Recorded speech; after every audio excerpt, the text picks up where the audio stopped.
From the fires of a sun's birth, twin planets emerged: Venus and Earth. Two roads diverged in our young solar system.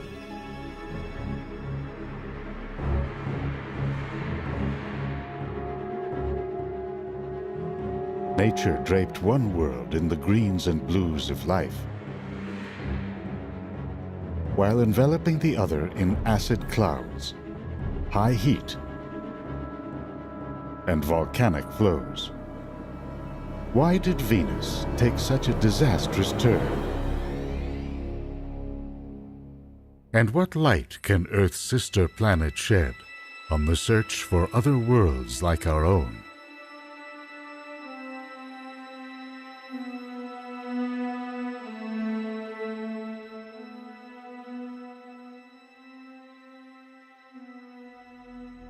For as long as we have gazed upon the stars, they have offered few signs that somewhere out there are worlds as rich and diverse as our own.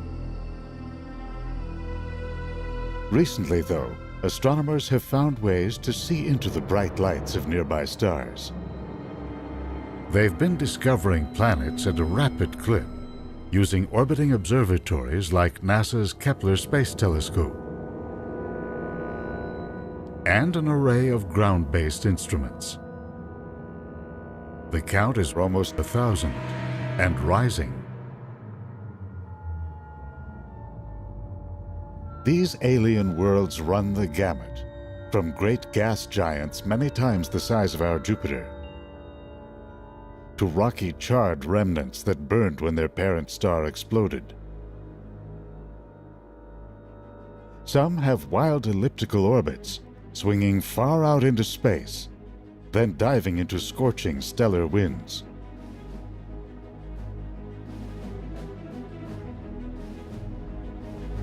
Still others orbit so close to their parent stars that their surfaces are likely bathed in molten rock.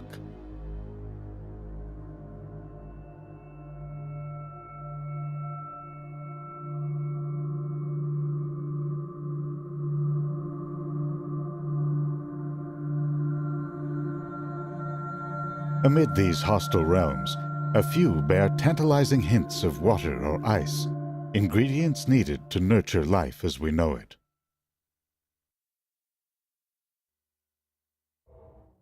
The race to find other Earths has raised anew the ancient question whether out in the folds of our galaxy, planets like our own are abundant and life commonplace, or whether Earth is a rare Garden of Eden in a barren universe. With so little direct evidence of these other worlds to go on, we have only the stories of planets within our own solar system to gauge the chances of finding another Earth. Consider, for example, a world that has long had the look and feel of a life-bearing planet. Except for the Moon, there's no brighter light in our night skies than the planet Venus, known as both the morning and the evening star. The ancient Romans named it for their goddess of beauty and love. In time, the master painters transformed this classical symbol into an erotic figure, then a courtesan. It was a scientist, Galileo Galilei, who demystified planet Venus, charting its phases as it moved around the sun, drawing it into the ranks of the other planets. With a similar size and weight, Venus became known as Earth's sister planet. But how Earth-like is it? The Russian scientist Mikhail Lomonosov caught a tantalizing hint in 1761. As Venus passed in front of the sun, he witnessed a hair-thin luminescence on its edge. Venus, he found, has an atmosphere. Later observations revealed a thick layer of clouds. Astronomers imagined they were made of water vapor, like those on Earth. Did they obscure stormy, wet conditions below? And did anyone, or anything, live there? The answer came aboard an unlikely messenger, an asteroid that crashed into Earth.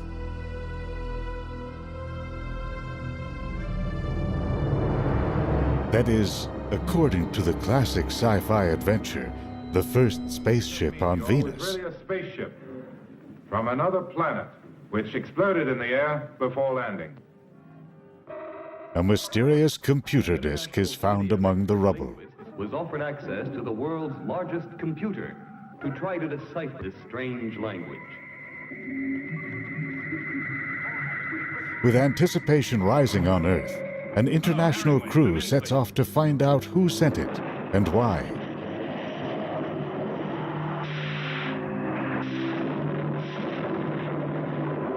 What they find is a treacherous, toxic world.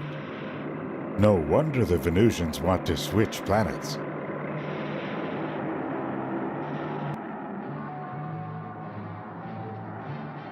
It was time to get serious about exploring our sister planet. NASA sent Mariner 2 to Venus in 1962, in the first ever close planetary encounter. Its instruments showed that Venus is nothing at all like Earth. Rather, it's extremely hot, with an atmosphere made up mostly of carbon dioxide. The data showed that Venus rotates very slowly, only once every 243 Earth days, and it goes in the opposite direction. American and Soviet scientists found out just how strange Venus is when they sent a series of landers down to take direct readings. Surface temperatures are almost 900 degrees Fahrenheit, hot enough to melt lead, with the air pressure 90 times higher than at sea level on Earth. The air is so thick that it's not a gas, but a supercritical fluid, liquid CO2. On our planet, the only naturally occurring source is in the high-temperature, high-pressure environments of undersea volcanoes. The Soviet Venera landers sent back pictures showing that Venus is a vast garden of rock, with no water in sight. In fact, if you were to smooth out the surface of Venus, all the water in the atmosphere would be just 3 centimeters deep. Compare that to Earth, where the oceans would form a layer 3 kilometers deep.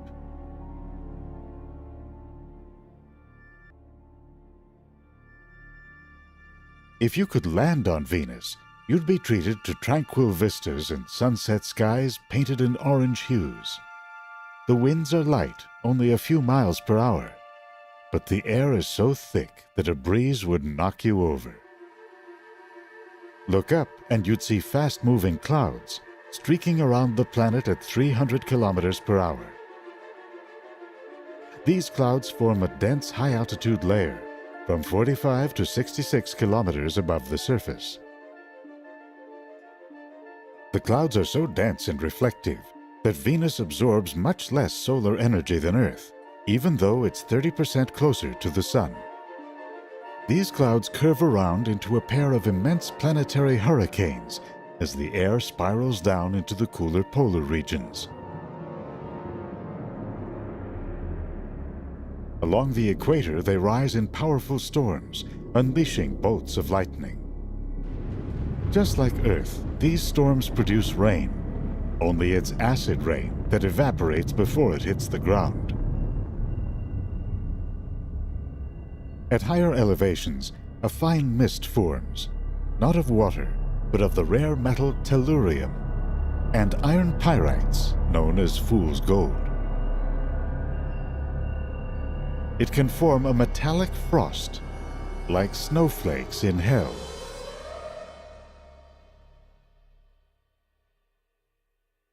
Scientists have identified around 1,700 major volcanic centers on Venus, ranging from lava domes and strange features called arachnoids or coronae, to giant volcanic summits. The planet is peppered with volcanoes, perhaps in the millions, distributed randomly on its surface. Venus is run through with huge cuts thousands of kilometers long, that may well be lava channels. Our sister planet is a volcanic paradise in a solar system shaped by volcanism. The largest mountain on Earth, Hawaii's Mauna Kea volcano, measures 32,000 feet from seafloor to summit. Rising almost 3 times higher is the mother of all volcanoes, Olympus Mons on Mars. Jupiter's moon Io is bleeding lava. It's produced deep underground by the friction of rock on rock, caused by the gravitational pull of its mother planet. Then there's Neptune's moon Triton, with crystals of nitrogen ice shooting some 10 kilometers above the surface. Saturn's moon Titan, with frozen liquid methane and ammonia oozing into lakes and swamps. On our planet, volcanoes commonly form at the margins of continents and oceans.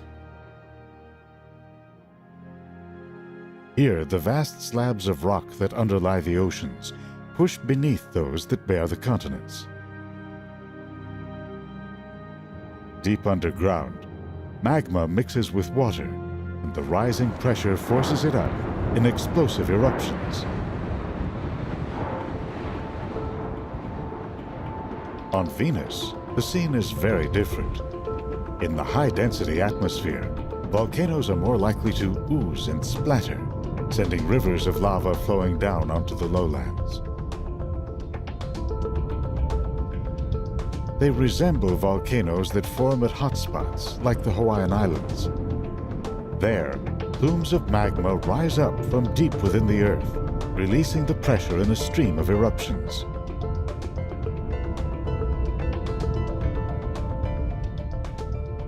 To see a typical large volcano on Venus, go to Sappas Mons, at 400 kilometers across and 1.5 kilometers high. The mountain was likely built through eruptions at its summit, but as magma reached up from below, it began to drain out through subsurface tubes or cracks that formed a web of channels leading onto the surrounding terrain. Is Venus, like Earth, still volcanically active? Finding the answer is a major goal of the Venus Express mission, launched in 2005 by the European Space Agency. Armed with a new generation of high-tech sensors, it peered through the clouds. Recording the infrared light given off by several large mountains, it found that the summits are brighter than the surrounding basins. That's probably because they had not been subject to as much weathering in this corrosive environment. This means that they would have erupted sometime within the last few 100,000 years. If these volcanoes are active now, it's because they are part of a deeper process that shapes our planet as well. On Earth, the release of heat from radioactive decay deep in its mantle is what drives the motion of oceanic and continental plates. It's dependent on erosion and other processes associated with water. With no water on Venus, the planet's internal heat builds to extreme levels, then escapes in outbreaks of volcanism that may be global in scope. This may explain why fewer than 1,000 impact craters have been found on Venus. Anything older than about 500 million years has literally been paved over. So why did Venus diverge so radically from Earth when it was born in the same solar system and under similar circumstances? There is growing evidence, still circumstantial, that Venus may in fact have had a wetter, more Earth-like past. One of the most startling findings of the early Venus missions was the presence of deuterium, a form of hydrogen, in Venus' upper atmosphere. It forms when ultraviolet sunlight breaks apart water molecules. Additional evidence recently came to light. Venus Express trained its infrared sensors on the planet's night side to look at how the terrain emits the energy captured in the heat of the day. This picture is a composite of over 1,000 individual images of Venus' southern hemisphere. Higher elevation areas, shown in blue, emit less heat than the surrounding basins.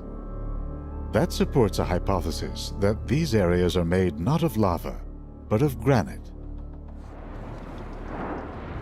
On Earth, granite forms in volcanoes when magma mixes with water.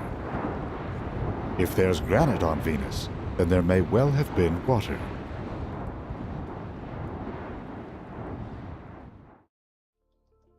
If Earth and Venus emerge together as twin blue marbles, then at some point the two worlds parted company. Earth developed ways to moderate its climate, in part by removing carbon dioxide, a greenhouse gas, from its atmosphere. Plants, for one, absorb CO2 and release oxygen in photosynthesis. 1 square kilometer of tropical jungle, for example, can take in several hundred tons of CO2 in just a year. That's nothing compared to the oceans. In a year's time, according to one recent study, just 1 square kilometer of ocean can absorb 41 million tons of CO2. Earth takes in its own share of CO2. When rainfall interacts with rocks, a chemical reaction known as weathering converts atmospheric CO2 to carbonate compounds. Runoff from the land washes it into rivers and the seas, where they settle into ocean sediments.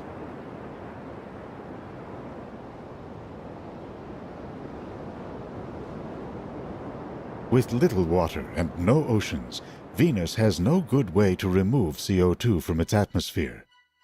Instead, with volcanic eruptions adding more and more CO2 to the atmosphere, it has trapped more and more of the sun's heat in a runaway greenhouse effect.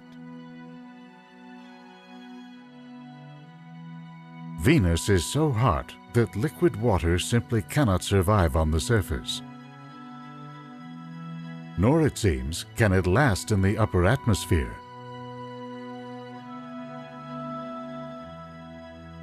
The culprit is the sun. The outer reaches of its atmosphere, the corona, is made up of plasma heated to over 1,000,000 degrees Celsius. From this region, the sun sends a steady stream of charged particles racing out into the solar system. The solar wind reaches its peak in the wake of great looping eruptions on the surface of the sun, called coronal mass ejections.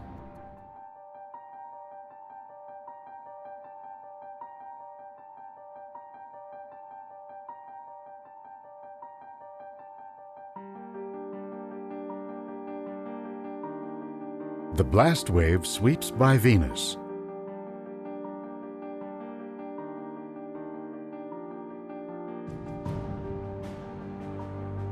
Then heads out toward Earth.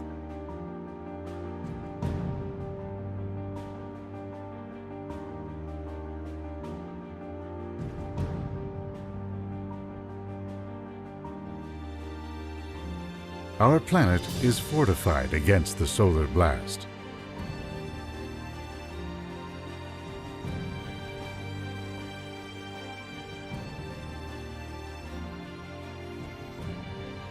Plumes of hot magma rise and fall in Earth's core as it spins, generating a magnetic field that extends far out into space. It acts as a shield, deflecting the solar wind and causing it to flow past. It's this protective bubble that Venus lacks. Venus Express found that these solar winds are steadily stripping off lighter molecules of hydrogen and oxygen. They escape the planet on the night side, then ride solar breezes on out into space. All this may be due to Venus' size, 80% that of Earth. This prevents the formation of a solid iron core, and with it the rising and falling plumes that generate a strong magnetic field. There may be another reason, too, according to a theory about the planet's early years. A young planet Venus encountered one or more planet-sized objects in violent collisions. The force of these impacts slowed its rotation to a crawl and reversed it, reducing the chances that a magnetic field could take hold. This theory may have a surprising bearing on Earth's own history. Scientists believe the Sun was not always as hot as it is. In fact, going back several billion years, it was cool enough that Earth should have been frozen over.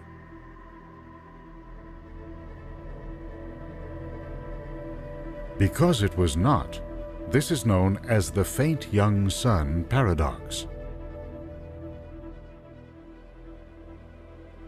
Earth's salvation may well be linked to Venus's fate. The idea is that the Earth occupied an orbit closer to the Sun, allowing it to capture more heat. The gravity of two smaller planets with unstable orbits would have gradually pushed it out to its present orbit. The pair would eventually come together, merging to form the Venus we know.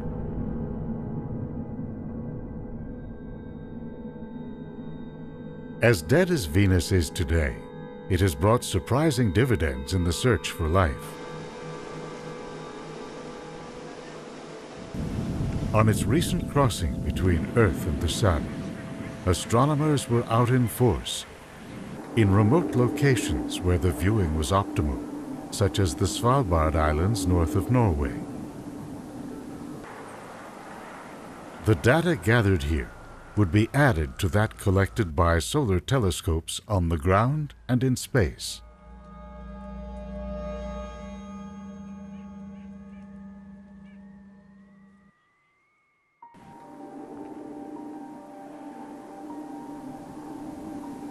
The object for most was to experience a spectacle that will not occur again till the year 2117.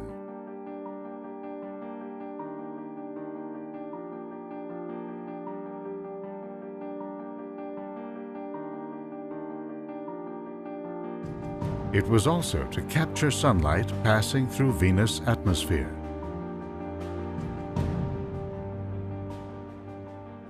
Today, the Kepler Space Telescope is searching for planets around distant stars by detecting dips in their light as a planet passes in front. Telescopes in the future may be able to analyze the light of the planet itself. If elements such as carbon or oxygen are detected, then these worlds may well be Earth-like. Venus provides a benchmark and some valuable perspective. So what can we glean from the evolution of planet Venus? As we continue to scan the cosmic horizons, the story of Venus will stand as a stark reminder.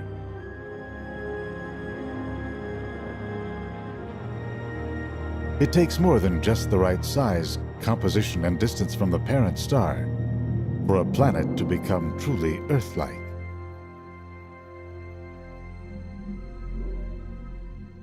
No matter how promising a planet may be, there are myriad forces out there that can radically alter its course.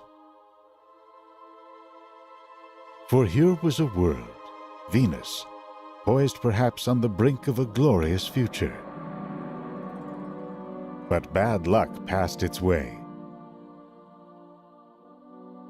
Now we can only imagine what might have become of Earth's sister planet.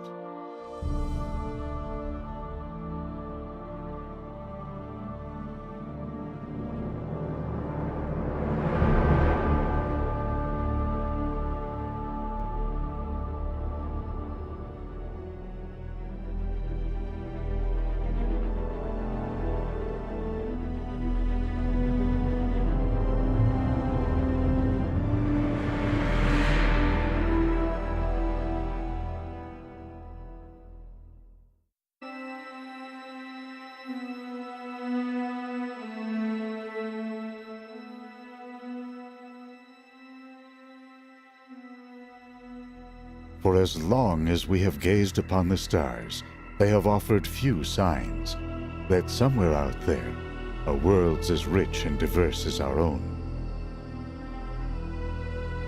Recently, though, astronomers have found ways to see into the bright lights of nearby stars.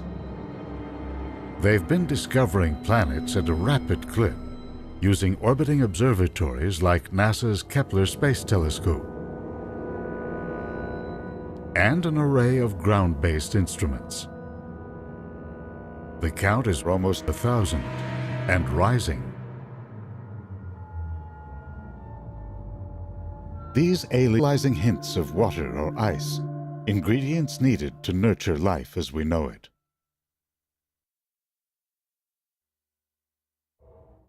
The race to find other Earths has raised anew the ancient question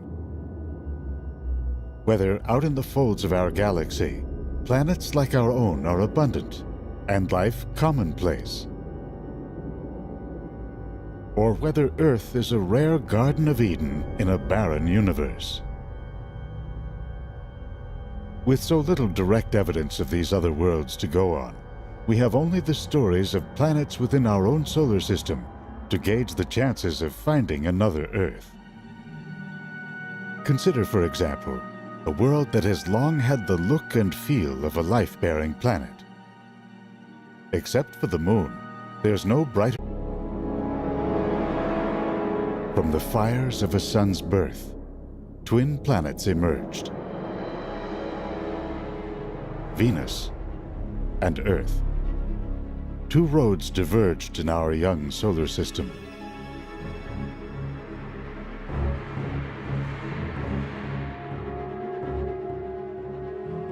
Nature draped one world in the greens and blues of life, while enveloping the other in acid clouds, high heat, and volcanic flows.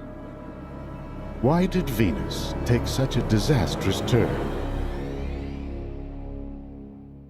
And what light can Earth's sister planet shed on the search for other worlds like our own? Worlds run the gamut, from great gas giants many times the size of our Jupiter, to rocky charred remnants that burned when their parent star exploded. Some have wild elliptical orbits, swinging far out into space, then diving into scorching stellar winds.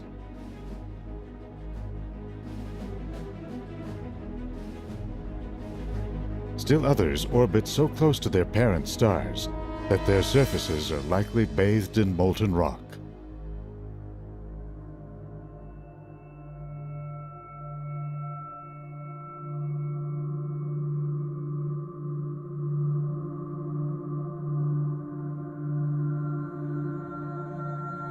Amid these hostile realms, a few bear tantaler light in our night skies than the planet Venus, known as both the morning and the evening star. The ancient Romans named it for their goddess of beauty and love. In time, the master painters transformed this classical symbol into an erotic figure, then a courtesan. It was a scientist, Galileo Galilei, who demystified planet Venus, charting its phases as it moved around the sun, drawing it into the ranks of the other planets. With a similar size and weight, Venus became known as Earth's sister planet. But how Earth-like is it? The Russian scientist Mikhail Lomonosov caught a tantalizing hint in 1761. As Venus passed